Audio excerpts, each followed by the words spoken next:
সাকিব আল হাসান গত 53 বছরে বাংলাদেশের শ্রেষ্ঠ ব্র্যান্ড।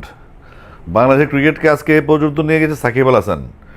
একজন ক্রিকেটার সাকিব নিঃসন্দেহে ব্র্যান্ড, এবং আমরা মিস করবো তাকে আগামী 100 বছরে একটা সাকিব আসবে কিনা।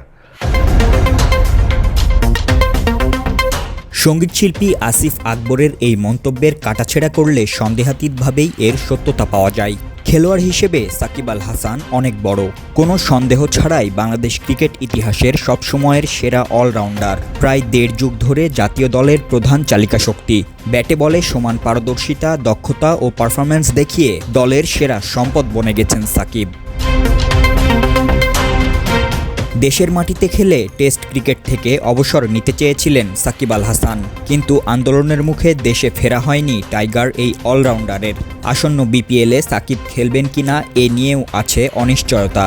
একাদশ আসরে চিটাগাং কিংসে নাম লিখিয়েছেন সাকিব, কিন্তু চট্টলার এই ফ্র্যাঞ্চাইজিটিও সাকিবের খেলা নিয়ে কোনো নিশ্চয়তা দিতে পারেনি।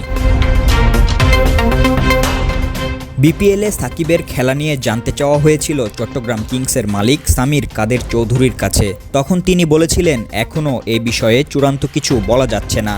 বোর্ডের তরফ থেকে কিছু জানানো হয়নি আমাদের, আমরা একটা চিঠি পাঠাবো। তবে সাকিব যদি না খেলেন সেক্ষেত্রে শেষ মুহূর্তে দলে নতুন খেলোয়াড় ভেড়াতে হবে চিটাগাংকে। আর তাই আলাদা করে কোনো পরিকল্পনা রয়েছে কিনা এমন প্রশ্নে সামির বলেন, হ্যাঁ, পরিকল্পনা তো অবশ্যই রয়েছে। আমরা 3-4 জনের সঙ্গে কথা বলে রেখেছি, অলমোস্ট 2 জন পছন্দের আছে, এখন দেখা যাক কি হয়।